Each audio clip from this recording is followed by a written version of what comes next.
At 6:15 on July 30th, 1943, Staff Sergeant Michael Aruth crawled into the tail compartment of a B-17 flying fortress named Tamleo at RAF Kimbolton in eastern England. Outside, the sky was a dull gray. Dawn had barely broken over the airfield. Within a few hours, that quiet English morning would carry him nearly 500 miles into Nazi Germany. Aruth was 24 years old. He had already flown 12 combat missions and claimed 3 German fighters destroyed. Ahead of him waited something far worse. German intelligence had positioned over 300 Luftwaffe fighters along the route to the target near Kassel. Aruth settled onto the narrow bicycle-style seat that served as his workstation. The tail compartment measured barely 4 feet wide and 5 feet long. 2 .50 caliber Browning machine guns pointed backward through a curved plexiglass window. This tiny space would be his entire world for the next 6 hours. At 25,000 feet, temperatures outside the bomber would drop to -60 degrees Fahrenheit. His electrically heated flight suit was the only barrier between survival and freezing to death. The men of the 8th Air Force had a nickname for his job. They called it the loneliest position in the war. The tail gunner worked completely alone, separated from the rest of the crew by 40 feet of aluminum fuselage. If something went wrong, no one could reach him. No one could help. It was simply one man, 2 guns, and whatever the Luftwaffe sent his way. The statistics were brutal. During the summer of 1943, the average B-17 crew survived only 11 missions before being shot down, killed, or captured. Tail gunners died faster than almost anyone else on the aircraft. Only ball turret gunners had worse odds. German fighter pilots preferred attacking bombers from directly behind. The reason was simple geometry.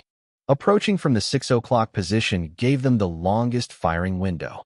A Messerschmitt Bf 109 closing at roughly 350 miles per hour could fire at a bomber for nearly 10 seconds before flashing past. The tail gunner had those same 10 seconds to hit a target moving toward him at a combined speed of almost 600 miles per hour. In most cases, he never got the chance. The Focke-Wulf 190, one of the Luftwaffe's most dangerous fighters, carried 2 20mm cannons and 2 heavy machine guns. A single burst could shatter the plexiglass tail bubble, kill the gunner instantly, and destroy the bomber's tail controls. Once a bomber lost its tail guns, it became easy prey. German fighters would circle back, line up again, and finish the job. U.S. Army Air Force's gunnery doctrine seemed logical in training. Tail gunners were taught to conserve ammunition. Wait until the fighter closed to 300 yards. Then fire short, controlled bursts. The idea made sense in a classroom. But combat wasn't a classroom. At 300 yards, the enemy was already shooting. And by the time a tail gunner opened fire, he might already be dead. Aruth had seen it happen. On his 6th mission, a B-17 flying beside Tamleo took a direct hit to its tail section. The German fighter came in fast, cannons blazing. The first shells punched through the plexiglass before the American gunner could react. The bomber dropped out of formation, trailing smoke. 8 parachutes appeared. The tail gunner never came out. Official doctrine demanded patience. But Aruth began questioning everything about it. German pilots knew the American training manual almost as well as the Americans did. They understood that tail gunners waited until 300 yards, so they simply opened fire earlier. At 600 yards, German cannon shells ripped into bomber formations while American gunners still held their triggers. By the time they returned fire, the damage was already done. Aruth began thinking about the problem differently. A fighter approaching from 600 yards was not a difficult target. It was flying straight toward him, nose pointed directly at the bomber, its silhouette growing larger every second. If a gunner opened fire earlier, he could walk his tracers onto the target, correcting his aim as the range closed. The danger, of course, was ammunition. Aruth carried 800 rounds total. A heavy burst could burn through 50 rounds in seconds, and a typical mission might face 20 or 30 separate fighter attacks. A gunner who fired too early might run out of ammunition before the mission even reached Germany. But Aruth had already made up his mind. A gunner who conserved ammunition but died during the 3rd attack had made a terrible bargain. Dead men had no use for reserve ammunition. His theory was tested during a mission over St. Nazaire in June. 2 Bf 109 fighters approached from low behind the formation. The classic tail attack. Standard doctrine said, "Wait, Aruth didn't. At 700 yards, he squeezed the triggers. Streams of tracers arced across the sky. At first they fell short. Then they climbed. Closer. Closer. The German pilot suddenly broke off his attack and rolled away before reaching cannon range. His wingmen followed immediately. Neither fighter fired a shot. Back at base, the crew chief was not impressed. Aruth had spent nearly 200 rounds in a single engagement. At that rate, he would run dry long before reaching targets deep in Germany. Some gunners called his tactic reckless. Others called it stupid. But one fact was impossible to ignore. Tanlio kept coming home. Other aircraft from the 379th Bombardment Group were not so fortunate. By mid-July, 3 bombers from Aruth's squadron had already been lost. 30 men gone. Now, on July 30th, the formation crossed into Belgium. The escorting P-47 Thunderbolts wagged their wings and turned back toward England. Their fuel tanks were nearly empty. The bombers would continue alone. Somewhere ahead, nearly 300 German fighters were waiting. Aruth checked his ammunition belts again. 400 rounds per gun. 800 rounds total. The manual said that was enough for a mission. Aruth suspected the manual was wrong about almost everything. By noon, he would find out if his theory worked. If it didn't, the result would be a closed casket funeral and a telegram to his family. At 11:42, the first German fighters appeared. Small dots rising from the southeast. 4 of them. Then 8. Then 12. Aruth stopped counting. The sky behind Tanlio filled with black crosses on yellow noses. The first fighter rolled into a dive from the 6 o'clock high position, closing at nearly 400 miles per hour. Aruth tracked it through his gun sight, watching the wings grow larger. Closer. Closer. At 800 yards, he pulled both triggers. The twin Brownings roared. Tracer rounds streaked across the sky. At first they fell short. Then Aruth adjusted his aim, walking the fire upward. At 600 yards, the tracers began striking the fighter. Bright flashes erupted along its engine cowling. The German pilot broke hard right, smoke trailing behind him. The attack was over before it began. But Aruth barely noticed, because another fighter was already diving in. The attack did not stop. For 47 minutes, German fighters poured into the bomber formation. Wave after wave of Messerschmitts and Focke-Wulfs slashed through the sky, targeting damaged aircraft and stragglers drifting away from the protective combat box. Aruth fired at everything that entered his gun sight. Short bursts, long bursts, anything that might disrupt the next attack. His barrels glowed faintly red from sustained fire. The recommended firing rate had long been forgotten. At 12:29, a Bf-109 approached directly from behind. Straight and level. The German pilot was either extremely brave or extremely reckless. Aruth centered the fighter in his gun sight. Then he pulled both triggers and held them. The twin .50 caliber Brownings roared. 6 continuous seconds of fire. More than 100 rounds tore into the approaching aircraft. The Messerschmitt disintegrated. The engine separated from the fuselage. One wing folded backward. What remained of the fighter tumbled past the bomber close enough that Aruth could see the cockpit. Empty. Whether the pilot had bailed out or died instantly, he would never know. That made 2 confirmed kills. But the ammunition counter told another story. Only 180 rounds remained. At 12:51, the formation reached Kassel. The bomb run began. For the next 11 minutes, the bombers flew straight and level. No evasive maneuvers. No turns. Just a long, steady line of aircraft moving toward the target. It was the most vulnerable moment of the mission. The Luftwaffe knew it, and they attacked with renewed fury. A Focke-Wulf 190 dove toward Tanlio from the 5 o'clock position. Aruth swung his guns to meet it. A short burst.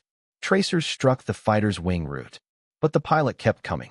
20mm cannon shells slammed into the tail of the bomber. Aruth felt the impacts before he felt the pain. The plexiglass shattered. Metal fragments ripped through his flight suit. Shrapnel buried itself in his left arm and shoulder. His left gun jammed instantly. Hydraulic fluid sprayed across the tiny compartment. But Aruth did not stop firing. Now he had one working gun and one working arm.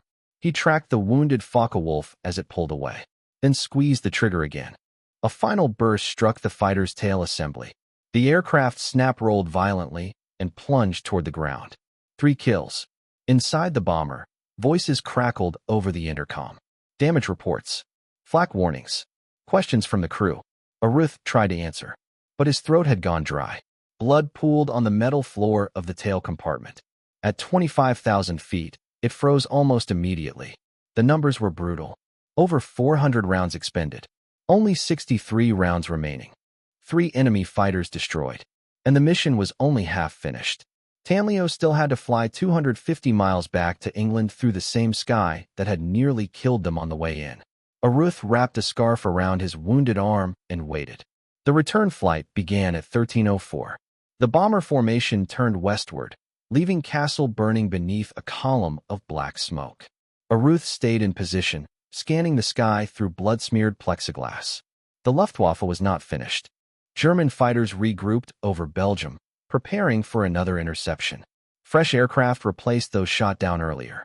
The second gauntlet would be just as dangerous as the first. Aruth's left arm had gone numb. The cold and blood loss were taking their toll. His left gun was destroyed. The feed mechanism shattered by cannon fire. He now had 1 machine gun and 63 rounds to defend the bomber for the next 250 miles. The mathematics forced a new strategy. 63 rounds meant perhaps 3 engagements. 20 rounds each. Every trigger pull had to matter. There would be no more suppressive fire. Only precision. At 13:31, 2 Bf-109s closed from the 7 o'clock position. Aruth waited. 500 yards. 400. 300. Then he fired. A tight 12-round burst. The tracers struck the lead fighter's engine cowling. The Messerschmitt rolled inverted and dove away, trailing coolant. Its wingman broke off the attack immediately. 51 rounds remaining. The formation crossed back into France at 14:15. Gradually, the fighter attacks faded. German interceptors had reached the limit of their operational range. By 14:47, the last enemy fighters disappeared behind them. 20 minutes later, the gray water of the English Channel appeared on the horizon. For the first time that day, Aruth allowed himself to breathe. Tamlio landed at RAF Kimbolton at 15:52. Aruth could not climb out of the tail compartment on his own. Ground crew pulled him through the narrow hatch and carried him to a waiting ambulance. The flight surgeon counted 11 separate fragment wounds across his arm, shoulder, and upper back. Word spread quickly through the 379th Bombardment Group. The tail gunner of Tamlio had destroyed 3 German fighters while wounded, and defended the bomber using a single gun and 63 rounds. Mission intelligence officers studied the gun camera footage carefully. It revealed something unexpected. Aruth's tracers had reached out far beyond normal engagement ranges. Instead of waiting for fighters to close, he forced them to maneuver early, disrupting their attack runs, breaking their firing solutions, reducing damage to the bomber formation. Within weeks, other tail gunners began experimenting with the same technique, opening fire earlier, forcing fighters to dodge, forcing them to rush their shots. The results were difficult to ignore. Bombers returned with less damage. Survival rates improved, and a quiet revolution in bomber defense had begun. But the Luftwaffe was already adapting, and the next missions would prove even more dangerous. The advantage Michael Aruth had created was real, but it was also temporary. Every week, the Luftwaffe learned a little more. German pilots were beginning to understand that American tail gunners were no longer waiting quietly for fighters to close. The long, easy rear attacks that had worked so well earlier in the war were becoming riskier. That meant the enemy would adapt. And when they did, the next test would be even harder. That test came on September 6, 1943. The target was Stuttgart, deep in southern Germany. The route would carry the bomber stream across more than 500 miles of hostile airspace, one of the deepest penetrations the 8th Air Force had attempted that month.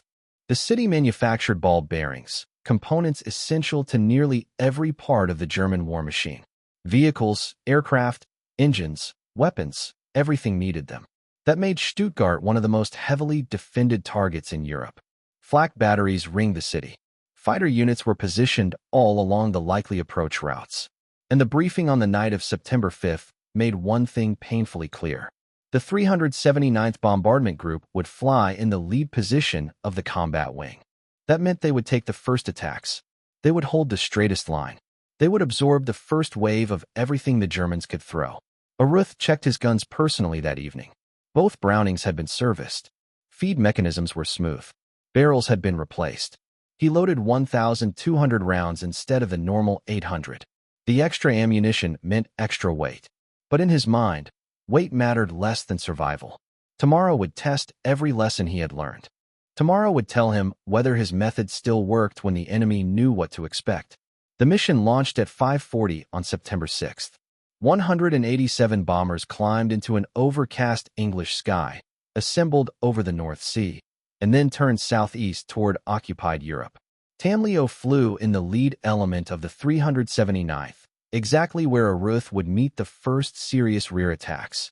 The German fighters found them over France at 9:15. Messerschmitts and Focke-Wulfs lifted from airfields all across the region and began climbing toward the bomber stream. The first attacks came from 11 o'clock, head-on passes that tested the nose gunners rather than the tail.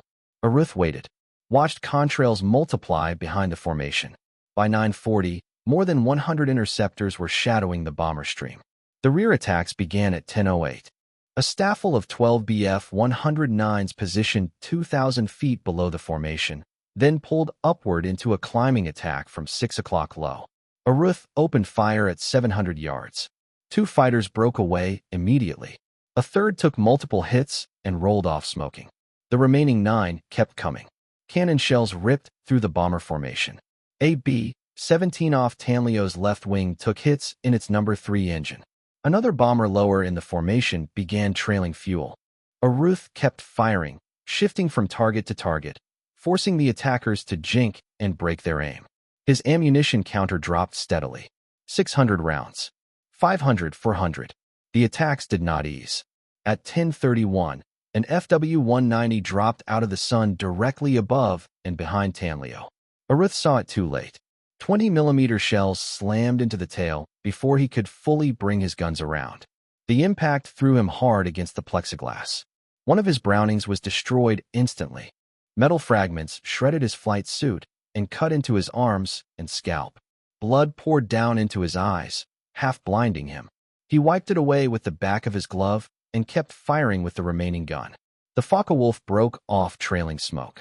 But the damage to Tamlio was catastrophic. The bomber was dying. The cannon fire had severed hydraulic lines, damaged the tail controls, and punctured fuel tanks in the wing roots. Inside the cockpit, the pilots fought the aircraft every second just to keep it level. The Fortress staggered onward toward the target. At 11:04, the formation reached Stuttgart. Against all reason, Tamlio stayed in position long enough to complete the bomb run. The bombardier released on target. Then the battered bomber began slipping out of formation. 2 engines were running rough. Fuel was leaking. Control response was fading. The pilots knew almost immediately that the aircraft would never make it home. They did the math over eastern France. There was no realistic chance of reaching England. The best option was to hold the bomber together as long as possible, cross the coast, and ditch in the English Channel, where rescue units might reach them before the cold water finished the job. Aruth stayed in the tail as the bomber began its long, slow descent. He kept scanning the sky behind them, expecting fighters to come in and finish the crippled aircraft. None did. The Luftwaffe had other, healthier bombers to kill. For once, being ignored was survival. At 15:12, Tamlio struck the channel. The B-17 hit the gray water at about 120 miles per hour. The impact tore the fuselage apart. Inside the tail compartment, Aruth was thrown forward into the gun mount. Then darkness. When he regained consciousness, he was floating in a life raft. Around him, the remains of the aircraft drifted in the cold water. In the distance, British rescue boats were already racing toward them. Against every expectation, all 10 crewmen had survived the ditching. The bomber that had carried them through 17 missions now lay at the bottom of the channel. But the crew was alive. In 1943, that counted as a miracle. The 379th Bombardment Group commander immediately requested Aruth's reports. What he had done over Kassel and Stuttgart was no longer just an individual act of courage. It had become evidence. Evidence that the doctrine was changing. Evidence that the old firing rules were not enough. On October 14, 1943, Aruth received the Distinguished Service Cross, the second highest decoration the U.S. Army could award for valor. The citation mentioned his refusal to stop firing after being wounded and credited his defensive action with helping save the bomber during its most vulnerable moments. By late October, the 8th Air Force gunnery staff had completed a broader analysis using data from 14 bomber groups across 3 months of combat. The conclusion was difficult to ignore. Tail gunners who engaged fighters beyond 500 yards survived at higher rates than those who waited for 300. Early fire forced German pilots to maneuver defensively instead of settling into stable attack runs. It burned ammunition fast, but it also kept bombers alive. Brigadier General Frederick Anderson, one of the key operational planners in 8 Bomber Command, reviewed the findings personally. If multiple bombers in a formation opened fire early, they could disrupt mass fighter attacks before those attacks became lethal. That meant one tail gunner's experiment had implications far beyond his own aircraft. The formal policy change came in November. The language was cautious, almost bureaucratic, but the meaning was unmistakable. Extended-range engagement by tail gunners was now authorized when tactical conditions justified it. The method that had kept Michael Aruth alive had become official doctrine. Aruth never really got to see the full effect. The head injury from the Stuttgart ditching proved more serious than doctors first believed. He returned briefly to flying status, completed 3 additional missions, and then was grounded permanently.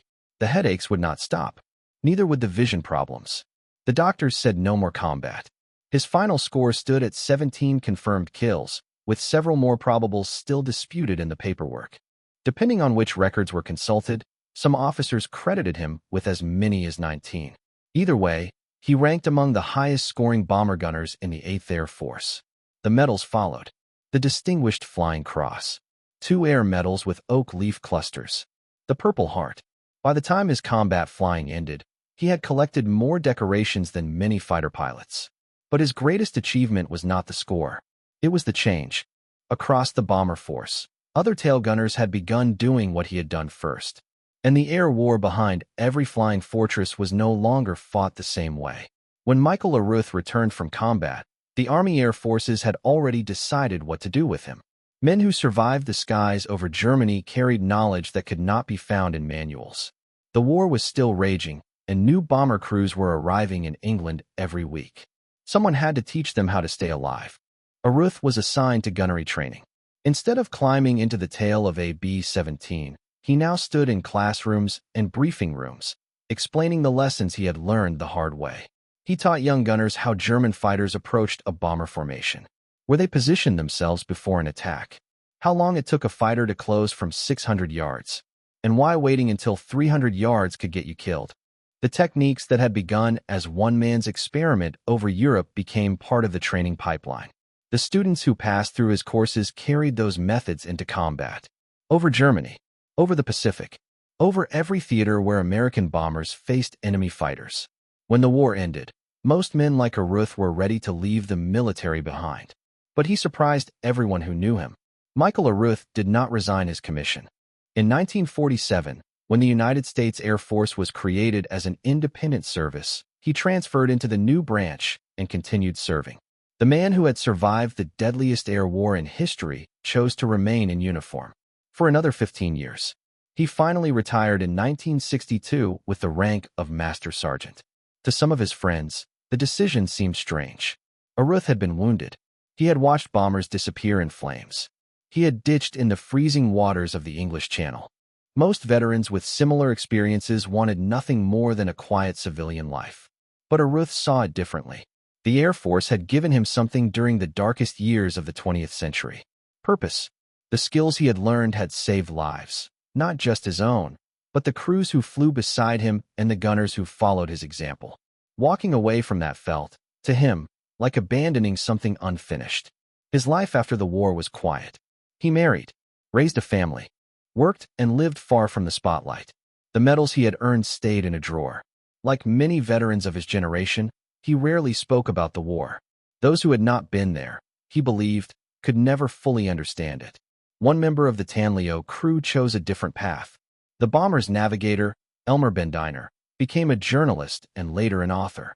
Years after the war, he wrote a memoir titled The Fall of Fortresses.